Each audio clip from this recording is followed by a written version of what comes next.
Hello, everyone, and welcome to episode 95 of the Stephen King podcast. And in this episode, we're going to do something a little different.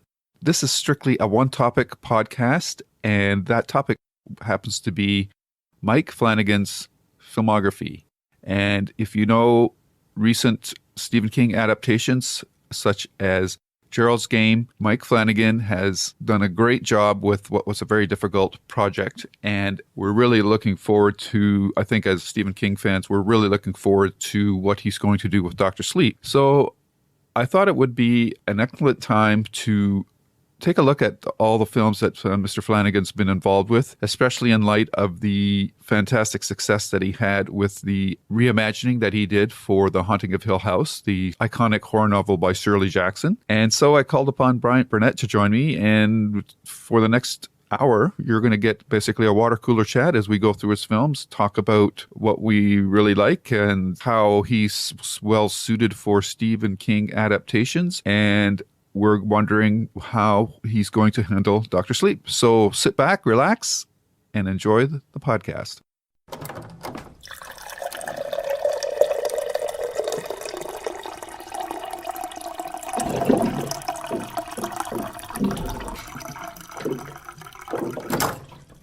Hey, everybody. We're talking about a topic that I thought would be very interesting in the light of the recent success of Mike Flanagan's The Haunting of Hill House series on Netflix. And to do that, I have with me a returning guest, Mr. Bryant Burnette. Hey, Bryant. Hey, how's it going? Not too bad. And you? Very well. How's your Stephen King reading? I hear you're a little behind. I am caught up with the current stuff. Oh, okay. But I'm always behind because, in theory, I want to be reading a Stephen King book every day, and it never happens that way. No. But yeah, I'm caught up on Flight or Fright and Elevation. So. Oh, cool. Quick thoughts on those two? I liked Flight or Fright quite a bit. Mm-hmm. I actually just listened to your episode on it today and pretty much agree with everything you had to say in it. Okay. Blown away by Joe Hill's story. Yes. Which is hardly the first time that's ever happened. But but I liked pretty much everything in it. There were one or two that left me cold. Right. But that's a good batting average for an anthology. Yeah, for sure. And how about Elevation? I liked it. I didn't love it. It seemed a little. I don't know. I didn't love it.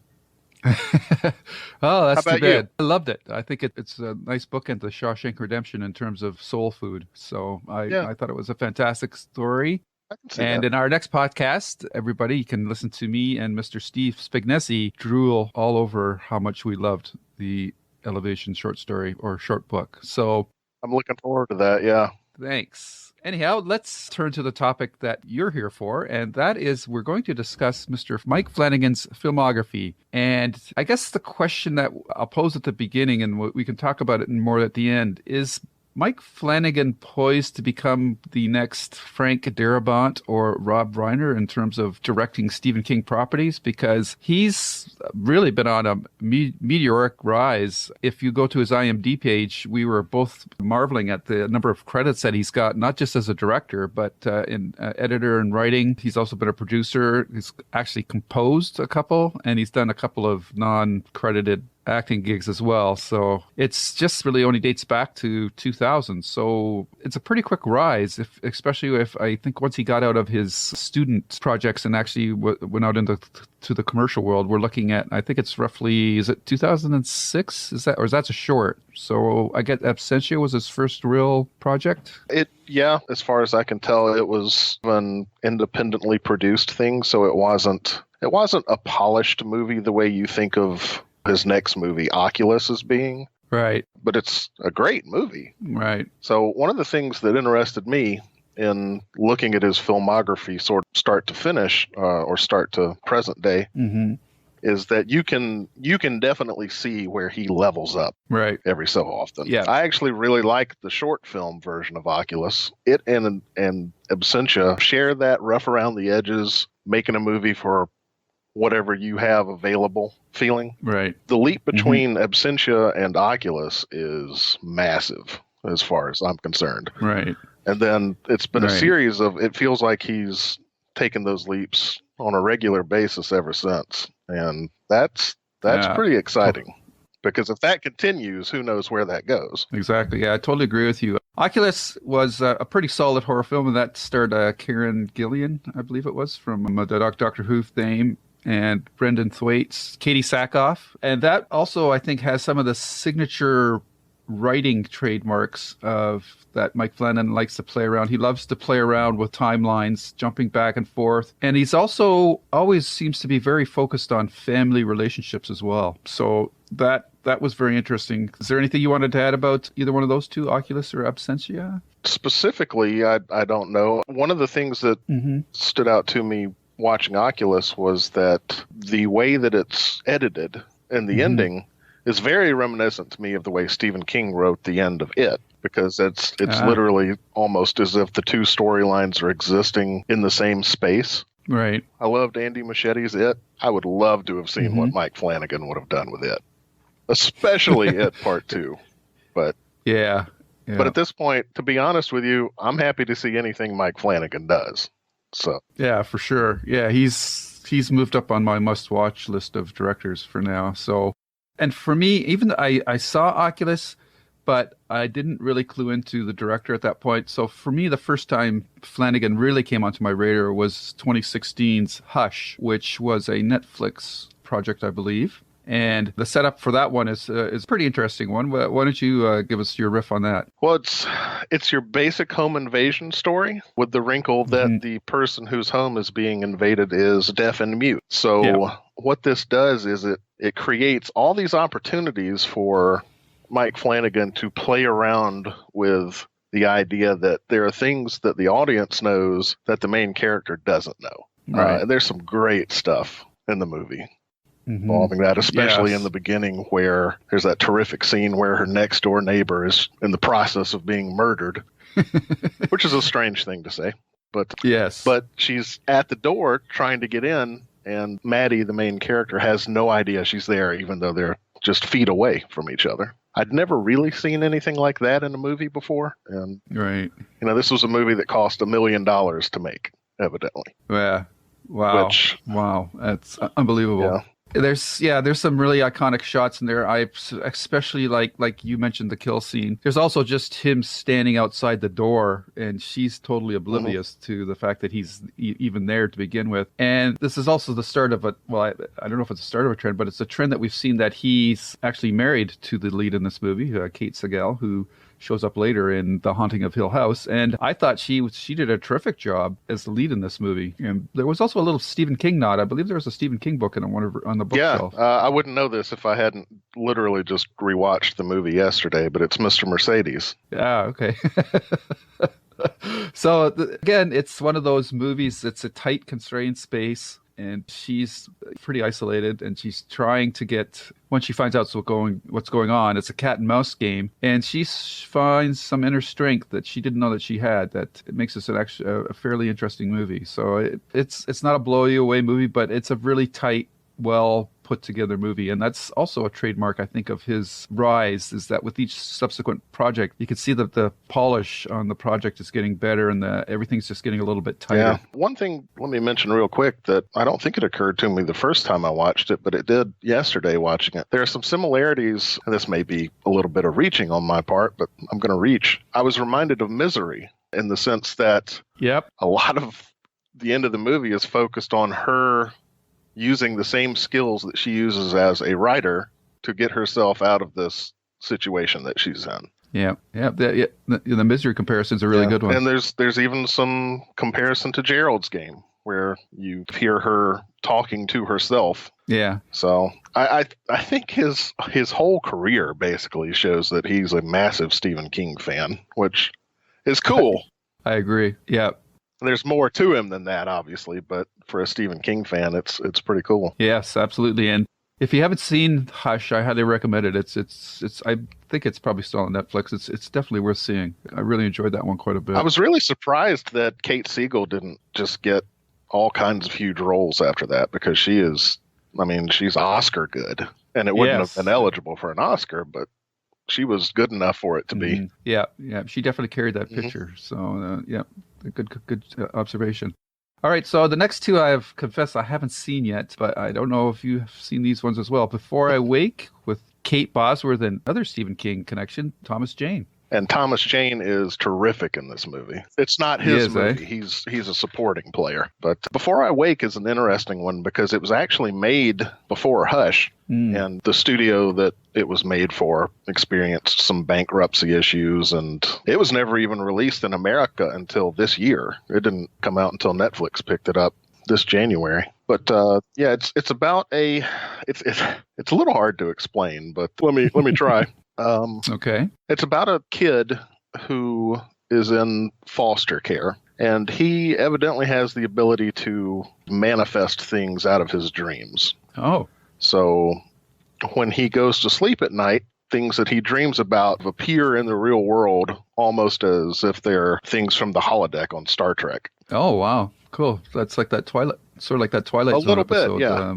And all that's fine and good if he's dreaming nice things, but he has things in his past that cause him to frequently dream not so nice things. Okay. And it goes from there. Cool. And is there any of the same sort of themes of family backstory stuff, or is there parallel timelines coming together or anything like that? Not as much in this one. This one feels more straight ahead in a way, and it may suffer for it. It's probably my least favorite of his movies, which is not to say that it's bad. It's really good, actually. But it's also got something that's, in my opinion at least, a little bit rare in his work, in that there's some casting that doesn't work all that well.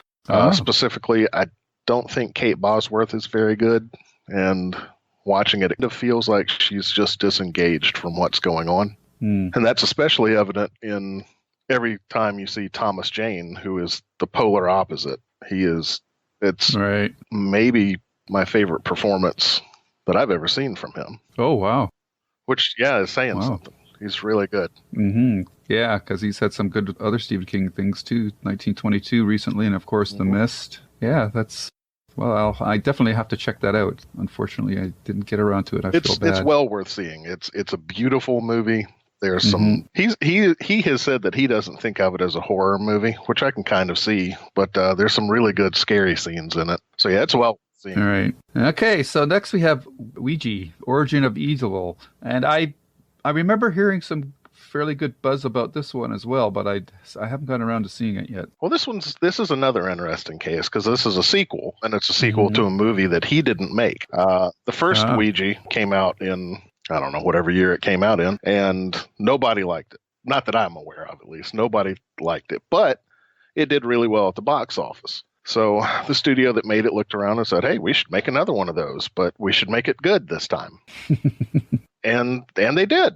I remember hearing when the sequel came out too that there were lots of people said, "Hey, this is better than it ought to have been, really." Yeah. But it's got Elizabeth Reeser in it, who was in The Haunting of Hill House. It's got It's got a couple of other people that were in his movies as well. But it's a prequel essentially to the original. Okay. Yeah. And I've never seen the original, so I don't know what he uses from the original and what's new to this one. But yeah, it's a really good movie. Cool. Yeah, I see Henry Thomas was in it, and Kate Siegel again. I also see Doug Jones. Did he play a creature? Very, very briefly. It's about as big as his role in Absentia. Smaller, if anything. Okay. So yeah, because he usually plays some sort of creature if he's in anything. Poor guy. Somebody should just let him be a normal guy in something. Yeah. Well, I think he's in that Space Command series that Mark Zicree Scott's doing, and he plays an android, so he just wears like a headpiece, but you get to see his face. So if you want to see what he looks like as a fairly normal being, then that's something you can check out on the interwebs. Hey, what he's doing is working for him, so. Absolutely. All right. So then, of course, we get to 2017 and Gerald's Game. And this was a almost a near perfect adaptation of a very difficult piece to adapt. And the way that he constructed the story to make it work was just masterful in my mind. Yeah. I know there are people that don't like certain aspects of the way it ends. I'm not. Yeah, that's probably the weakest part. Well, yeah. It is, I guess, but even that follows the novel. And personally, I really like the novel. Yeah. So, but yeah, just the way he externalizes all the internal stuff from the book is exactly. Yeah. I mean, it's really an achievement. Yeah, it is. Yeah, it's pretty amazing. And this casting in this one is flawless. Carla and Bruce Greenwood are just fantastic. I was worried that Bruce Greenwood wouldn't be in it very much, but they found a clever way to get around that problem, so that worked out quite well. Yeah, that's one of the most important things you can do in adapting something is that you realize that if you're making a movie, it has different demands than if you're writing a book. In the book, yeah, you can get away with having Gerald just be a schlubby guy who disappears after the first few pages. That's all you need him for. Yeah. But a movie is completely different. And what they did with that movie is they accepted that demand and then made a virtue of it. Absolutely. I will say there's a scene in that movie that I have never seen and will never, ever see. I did not watch the degloving scene. It's too much. I can't do it. I just can't do it. Oh, really? Well, I didn't know you were squeamish. I thought you were hardcore. No, I'm not hardcore. But typically I can sort of fight my way through stuff. But I have a hard time reading that scene in the book. There's just something about it that and I did accidentally see one screen cap somebody took from it, and you've never seen a guy look away from a computer so fast. But even that, I have a huge amount of respect for, because by all accounts, the effects are incredible, and that scene got so many people talking about that movie that all you can do is tip your hat to the guy for saying, you know what, no, this is going in. I'm including this. Yeah. It was all the stuff that he did, like with when Gerald falls off the bed, and then he, for a second there, then he gets back up, and then for a little while, you're not quite sure, is he really okay? And then she looks, and she sees that his body's still on the floor. Like, he just played with those moments so well. And then, of course, the dog and coming in and just the noises that it was making. Yeah. It was, well, some things just work better in your imagination than if they actually showed it. So he knew when to use all the tricks without actually having to show the zipper behind on the monster's back.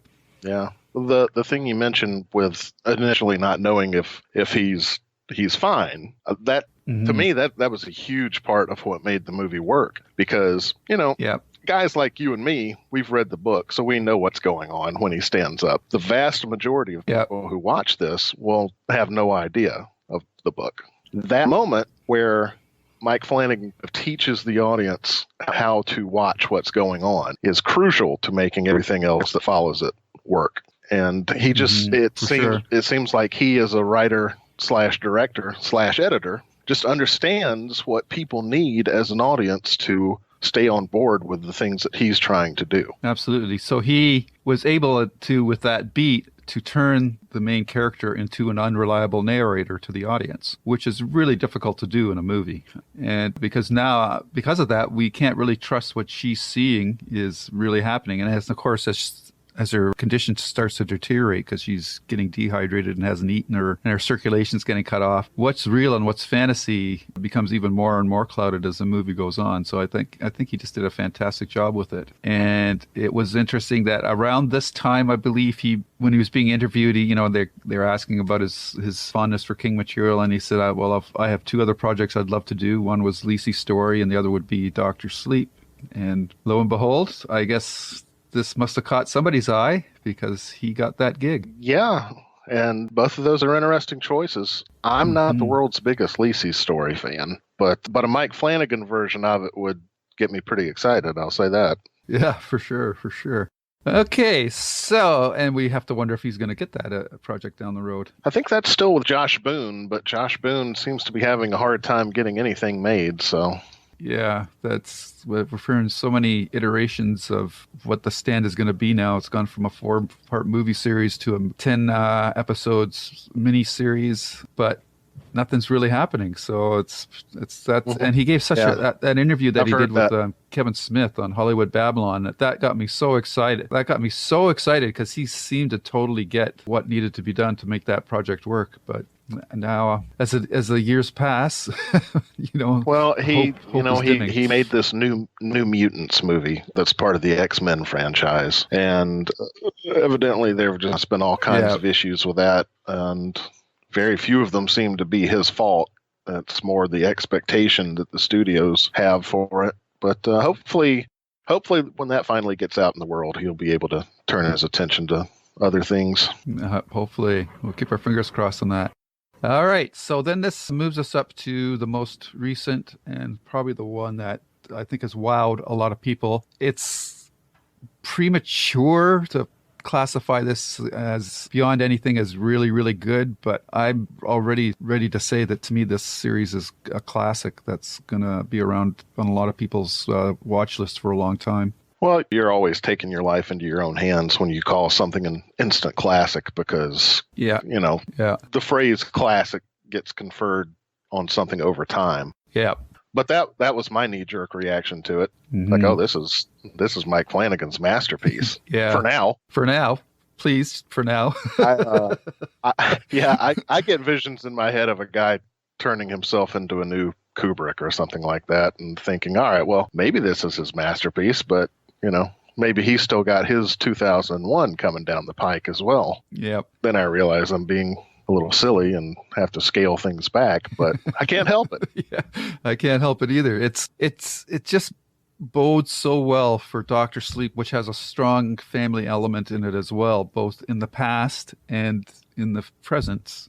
As anybody who's read the book knows, that there's a family element that I don't think at the end of this, the original novel, that anybody thought existed or even contemplated existing, but is the one that Stephen King uses to power the Dr. Sleep novel. But we'll have to see, again, because this series is really, it's more of a family drama set against a haunted house setting. And I think what's so impressive about this, because when I don't know about you, but when I heard that the series was announced, I figured it was going to be a straight-on adaptation of the source material. Well, that's the smart assumption, right? Yeah. But then you hear it's going to be 10 episodes. I'm going, geez, 10 episodes, that's an awful long, that's a long build-up for something that really I can't see going more than, that story can't, as it is in the novel, really doesn't last more than 2 hours, I don't think, to be effective. Yeah, it's a very short novel, isn't it? Yeah, it's not that I don't think it's much longer than Elevation. Well, it's a bit longer than that, but it's definitely not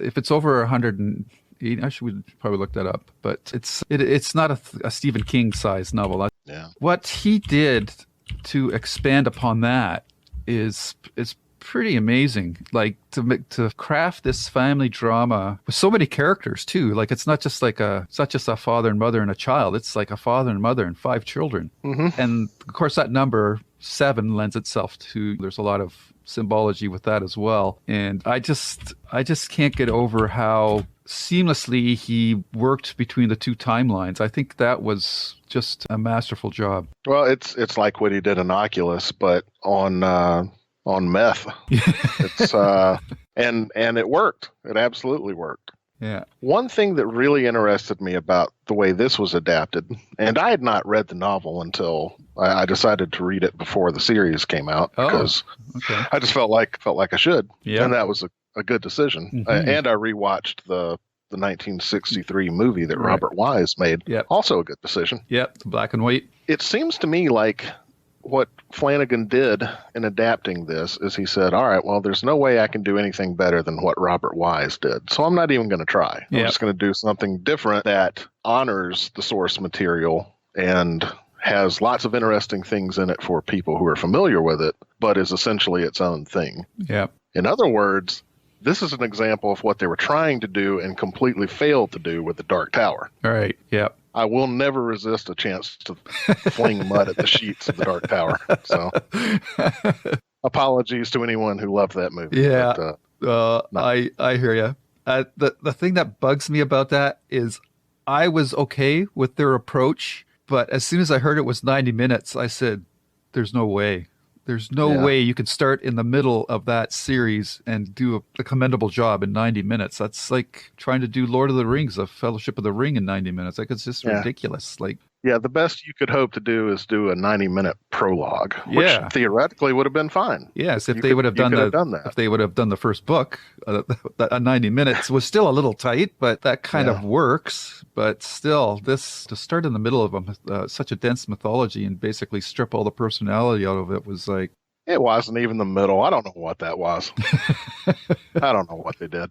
Not to stray too far from The Haunting of Hill House, no, let me double back and say I'm actually always resistant to that approach. Mhm. So I was resistant to the Dark Tower to begin with. yeah, And then, despite not being familiar with the source material, I was resistant to The Haunting of Hill House because of that. oh, when you But, started watching it, you mean, or just from what you No, heard? just when I heard that, Oh, okay. when word came out that, all right, well, this is not going to be the novel, really, in any way. I just Right. thought, well, that's a really weird decision. Why would you do that? Yeah, But the proof is in the pudding. Yep. So, if the Dark Tower had turned out this well, you couldn't get me to shut up about how much I loved it. yeah, yeah. So, and I think again, there's a real strong Stephen King vibe to this property this version, because I think he almost used it as the template for this series. Oh, yeah. Eh? Yeah. Yeah. I mean, just the number 7 is sort of indicative of that, but yeah, for sure. Yeah, like the dual timelines with the Mhm. with the kids and the adults. And again, the casting for this was pretty well spot on. I had no issues with any of them. It's kind of amazing how he keeps coming back to Henry Thomas, because he was actually pretty good in this. He was definitely creepy in Gerald's Game, and here he does a pretty good job. And I think Timothy Hutton is really good too. He has a much more restrained performance, I guess you could say, but you could just see there's a lot of pain on the guy's shoulders, and he's just sort of distancing himself from everybody to try to protect them, which is got to be really tough. Yeah. If I'm making myself be critical, I have to admit that I kind of don't see how Henry Thomas and Timothy Hutton are the same person. Well, yeah, But I liked them both a lot, Yeah, so I yeah. don't really care. yeah. I'm just absolutely. struggling for negative things to say. Yeah, well, there's one thing I mentioned to you before we were doing this, and we'll talk about it, and it happens in the last episode, but there's a couple other things I want to talk about first. I thought, again, Kate Siegel, who had the very interesting touch power, that was an interesting role, and it's, Yeah, it was such an ensemble that I don't know, like in something else or another take of this, she might have stood out because she had that power as the most interesting member of the family. But even the characters that didn't have any sort of powers, their stories were all so interesting. Yeah, I agree with you. Everybody in it is good. There are some that are better than others, but and she's one of those. Yeah, I just love her. I think she's terrific. And if Hush didn't get her more work, then surely this will. yeah, But yeah, I was very impressed with the way they handled her character. She's a lesbian in this, which is present in the source material, but in a way that comes from an era where you couldn't talk about that sort of thing as easily. yeah, yeah. So I'm glad they didn't decide to try and keep it in the closet in this. I'm glad they just decided to say, all right, well, this is a different era, so this would play differently. Yeah. That the one thing, if I had to nitpick, it's I was waiting for the whole series for an explanation for Luke, like what happened that caused him to lose his glasses, because those things were Coke bottles when he was a kid, and as an adult he wasn't wearing them. It's like, what's going on here? Yeah, that's a good point. Actually, I hadn't thought of that. Yeah, so that was interesting. Some sort of rehab mandatory LASIK surgery? I guess so, but they could have at least had a throwaway line about it. They just didn't address it at all. So I guess sometimes that's the best approach to take. But boy, did they ever feel like a family? The kids and the adult actors. I was just really impressed with the energy or the synergy between everybody. Yeah, very much so. What that aspect reminded me of was 6 Feet Under. I don't know if you ever watched that show on HBO. No, I have not.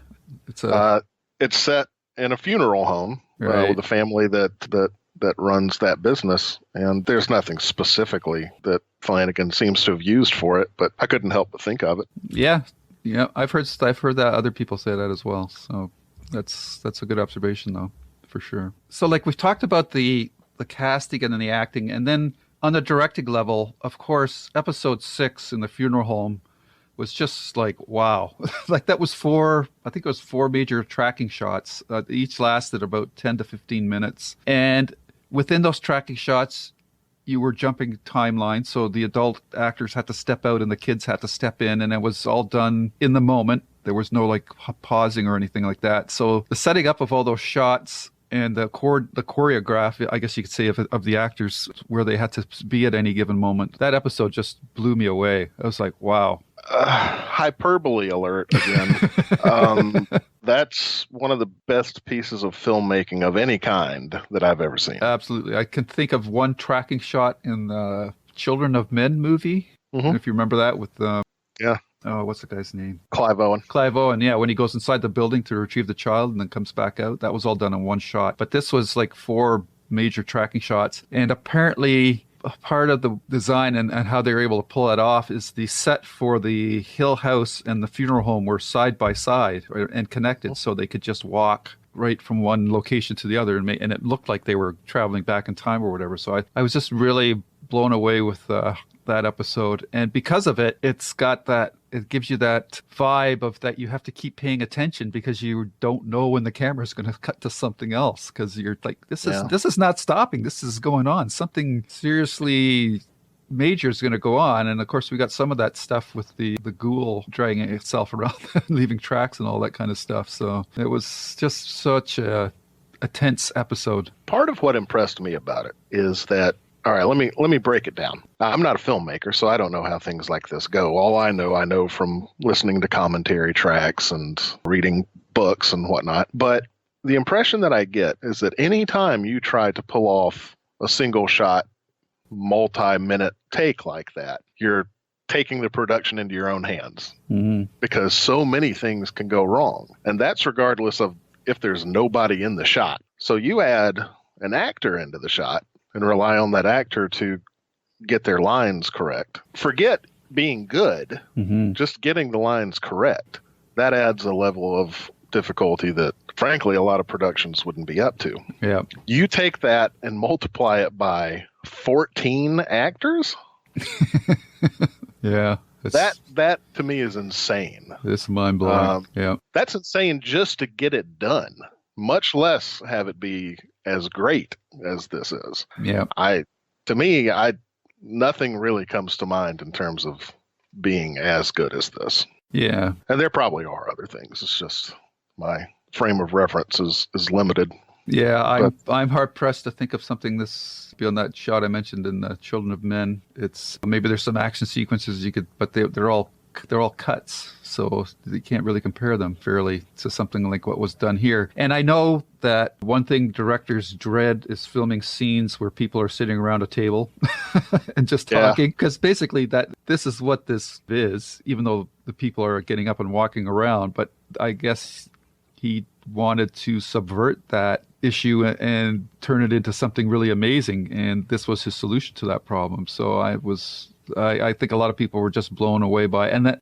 And once, like, you're pretty invested in the series at this point already, because there's the whole reveal of Nell's apparition that's been chasing her is I didn't see that coming. I heard some people say they figured it out, but I didn't figure that out until they made it clear. I guess. Yeah, I was the same way. I was just too engrossed. He had me too engrossed in the characters for me to be sitting back being more analytical about what was happening. But so that was just, at that point, I think that's when the series really grabs you by the throat, which, considering what we find out in that episode, is quite interesting. Yeah. And then after that, you're just like, okay, how's this going to end? Because now that you find out what happened to Nell, you're just trying to figure out, well, what's going to happen to Luke? Because he's seeing that weird dude all the time too. So, and I've heard somebody, I don't have the article, somebody wrote that the children in this series represented like the 5 stages of grief. I saw something about that too, and I never followed up on it. Yeah, I thought that was brilliant. Like denial,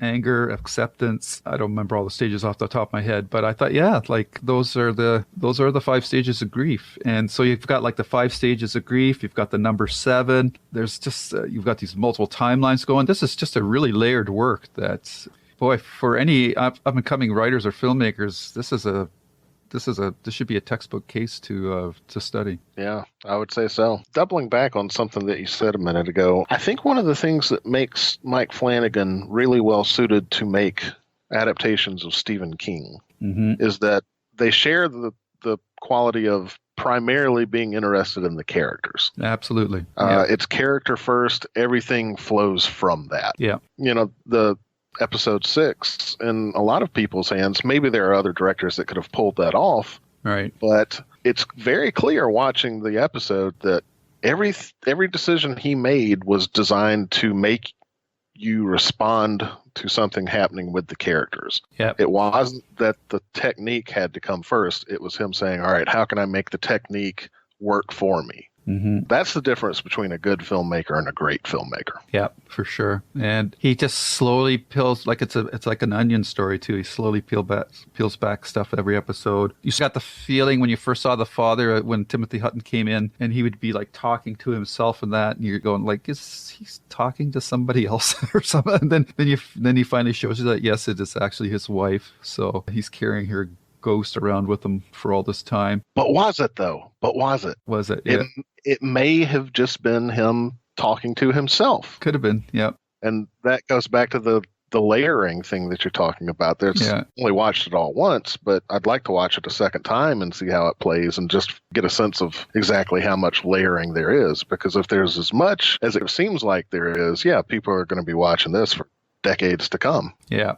Yeah. And then the other reveal that blew my mind it was the Red Room, which every time I heard that, I kept on thinking Red Rum, but I don't know. Yeah. But the reveal that was where they all went for their own private space just blew me away. I thought that is amazing. Like, it's one of those twists that once it happens, yeah. I mean, it's so obvious. It's right there in front of you, but in no way did my mind go there. No, mine either. I was just like, oh, wow, that is brilliant. So brilliant. And the one thing I will bring up, in the last episode, there was a beat that just didn't ring to me. And you've watched it more recently than me. It's when the oldest son, is it Stephen, I think? And then and his father are in the house, and he's telling him to remember what happened that night. But he wasn't there to see any of that. So that was like a confusing moment. Maybe I just misunderstood what was going on. Do you know the scene I'm talking about? I have to confess, I'm drawing a blank on that, but okay. As bad as my memory can be, that doesn't surprise me. Because I think that was actually with the original housekeepers as well. I'd have to go back and look at it again. So that, like my wife said, well, how can you remember that? He was never there. So that seemed convenient. Or maybe it was just an oversight. I don't know. Maybe I misunderstood the sequence. I need to watch it again. But that was really the only really blemish on the whole series. There was like never a moment where I was going, no, that doesn't quite connect. Everything was pretty seamless in this series. It was really tight, and the ratings, like on IMDb, it's got an 8.9 out of 10, which for a horror series is pretty amazing, because all the his other projects that we've discussed so far, if you look at the ratings, they're all in the low high 6 range, never get up into the 7. I don't really agree with some of those, because I do think that Oculus and Hush are better than a 6.2 or 6.5. To me, they're like a 7.5 range. Yeah, there are a lot of horror movies that you can't get them past about a 5 on IMDb, and there have been things that I've thought were way better than that. IMDb is tricky in that regard. So yeah, anytime you see anything that's past about a 7, that means you should probably be paying attention. Yeah, for sure. I'm just curious what Gerald's game got. See, that got a 6.6, which I think is ridiculous. Well, there are people that really don't like the way it ends. Yeah. But and I kind of get that, I guess. To me, that's more like an 80 or something, or an 8 out of 10. But yeah, at least. Yeah, for sure. And going by the impact that it had when it came out, that the majority of people who watched that seem to have been fairly impressed by it. Yes. Yeah. And you made a good point. You have to take it grain of salt with these internet rating things like IMDb and Rotten Tomatoes and things like that, because it's not a true representation of, or it's not like you have no way of knowing if the votes are being spammed or whatnot as well. So yeah, there's always that. yeah. Plus, some opinions are better than others. Can I say that? Is that a thing you can get away with saying? You can sure say it on my podcast. All right. Well, I'll say it. There you go. All right. So is there anything else about The Haunting of Hill House that hasn't been mentioned yet that you wanted to mention? The only thing that comes to mind, and this isn't strictly related to The Haunting of Hill House, but one other thing that I wanted to mention that sort of has some resonance with Dr. Sleep, Luke's rehab story. Oh, right, yeah. And there's some of that with the main character in absentia. Okay. I'm trying to think I don't think there's any stuff related to dependency in any of the other movies, but clearly that's a sub theme in his work. So that's kind of exciting too. Yes. Because, well, let me ask you real quick, because I feel like I remember, but what were your thoughts on Dr. Sleep as a novel? I enjoyed it quite a bit. I did have a central problem with it in that the character of his unknown niece, she was so powerful, it seemed to me that she could handle Rose the Hat with no problem. So I didn't really know why he had to protect her. Like, it just seemed like, geez, if she shows up, she'll just nuke her. I guess that was my biggest issue with it. But other than that, I quite enjoyed it. And can't say that it's the sequel that I was expecting from The Shining. Yeah. I thought, I can see, obviously, Danny could have a drinking problem in that. I get that. But it just felt like King was really downplaying his abilities in order to have this narrative going. And because the strength of that story to me is actually Rose the Hat and her people. I think they're the more interesting characters in the story. And that's where a lot of the good stuff happens in the story as well. I'll confess, you're one of the first people that I've heard say that. A lot of people seem to have felt like that whole aspect wasn't scary at all. Oh. I didn't entirely agree with that. I kind of saw where people were coming from with it. But yeah, to me, what that novel was about was the idea that Danny had inherited a lot of Jack's dependency issues. Right. But whereas Jack was never able to kick them, that's what I took Dr. Sleep to be about, was the fact that Danny finally was able to kick it. Yeah. And I don't know, there's something I can't quite verbalize that makes me think that Mike Flanagan's going to do a really good job of foregrounding that. Yeah, I think so. And I hope also that he comes up with a more dramatic epiphany for Danny. The revelation that he left this girl who had a baby just it didn't seem like it was that big of a deal that he would be so torn up about it. So I hope he does something to improve on that aspect of the story as well. That wasn't my favorite aspect of the book either. I did really like that character, the niece, Abra. Yep. I liked her a lot. I just felt like everything with the backstory was just sort of hokum designed to be able to allow her to exist. Mm-hmm. Whereas probably could have gotten away with that just being a girl. Yeah. So I'm curious to see what Flanagan does in adapting it.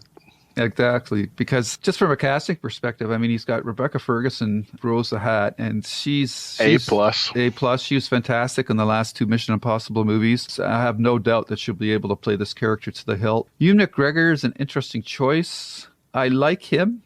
I think he has a good range. I'm just wondering how he's going to be used or how the character, how Flanagan sees Danny Torrance as opposed to how King saw him. Should have been Thomas Jane. Yeah. Although I like Ewan McGregor a lot. Yeah, so I do too. I don't know about that. I don't know if Thomas Jane would be right for this part. Thomas Jane is right for everything. Oh, okay. Well, then I'm not going to argue with that. Maybe not Rose the Hat, but yeah. And the supporting cast that he's got for Rose's tribe is he got like Carl Strucken, who's playing Grandpa, and he played the Nightcrawler in the Gerald's game. Moonlight Man. That's what it was. Yeah. Moonlight Man. So he's in this. He plays Grandpa. And then Zach McLaren plays Crow Daddy. And he was just recently on Westworld, played the Indian leader. from that series. So I didn't see him in that. He's in the second season of Fargo, and okay, he's terrific in that.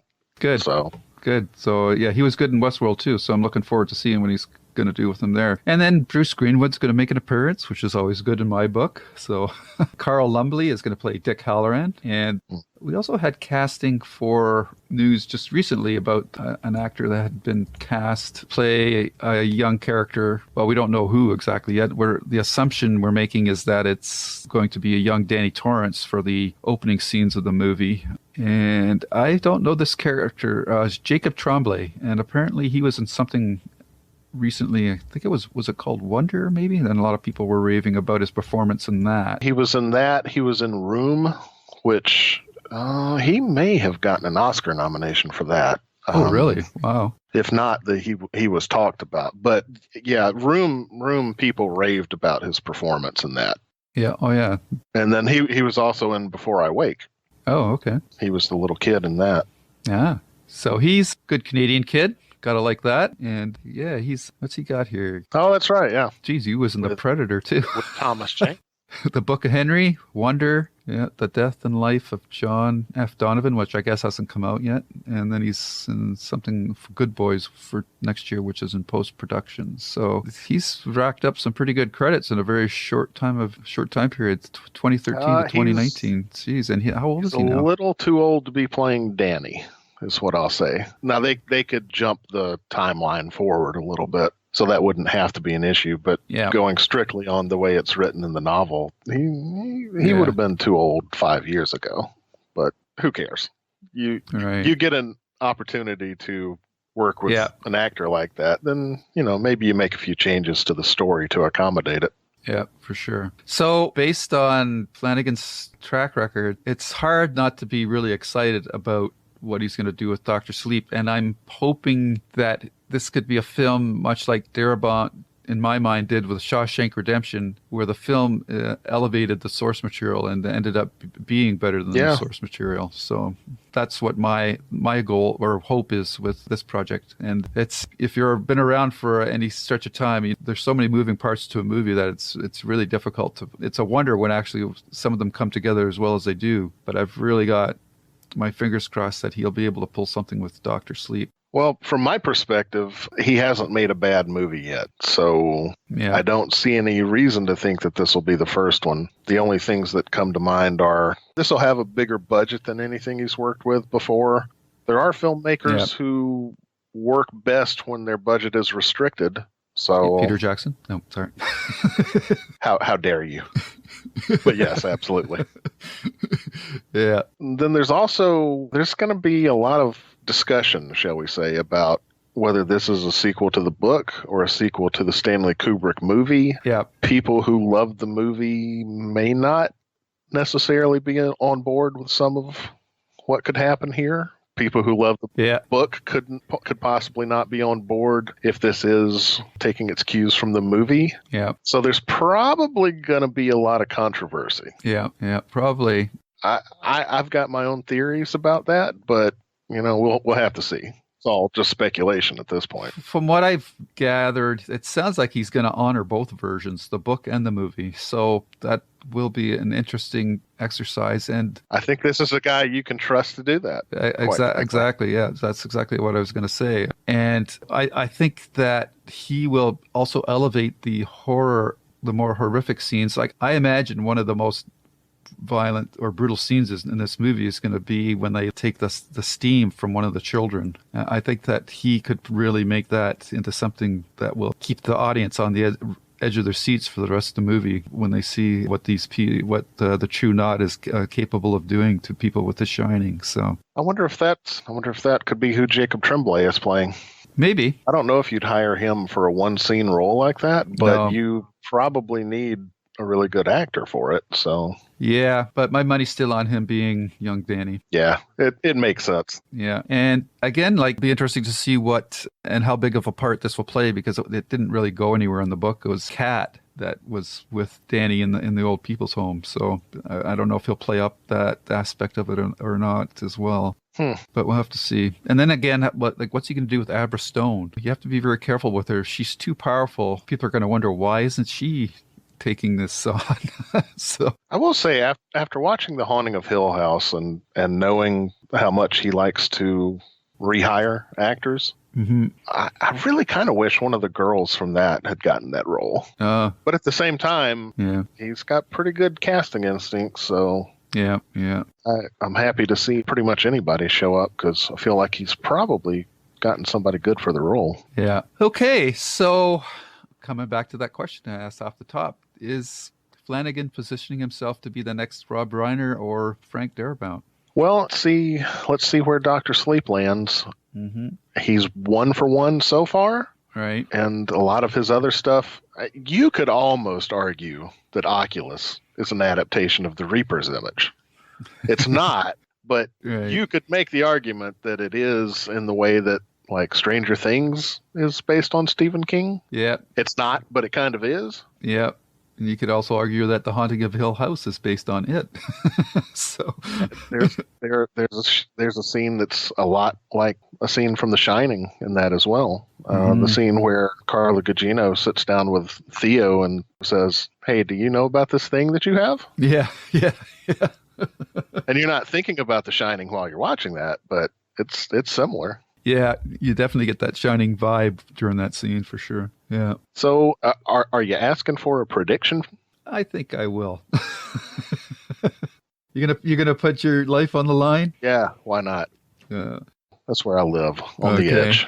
Okay. That's the silliest thing I've ever said. Yeah, I think it's going to work. I do too. Just everything in my gut tells me right now that Flanagan is a guy that is still in the process of figuring it out. And if he's still figuring it out and is making stuff as good as what he's been making lately, I don't know what the limit is. Yeah, I don't know either. The only thing that you mentioned at one point is this is a bigger budget project, so the chances of studio interference rise geometrically. There's always that, yeah. There's always that. So hopefully Flanagan has enough clout and savvy to deal with the studio politics or whatever might be coming up. Or maybe the studio is going to say, we saw what you did with Hill House. We're just going to keep our hands off and let you go wild with it. So we'll have to see. I'm predicting that I think Dr. Sleep is going to surprise a lot of people, and it's going to be quite good. I think so too. It feels to me like that's correct. Yeah. I certainly hope so. Yeah. He wouldn't be the first person to get a huge opportunity like that and wreck his career. Yeah. I'll say it too. Yeah, true enough. But you don't get that vibe from... No, I really don't. From his work ethic and what he's been able to do over the last couple of projects. It just seems like his instincts are good. Yes. As much as anything else. Yeah. So until I've got a reason to not trust him, I trust him. Yeah. And I don't know, when is this movie supposed to come out?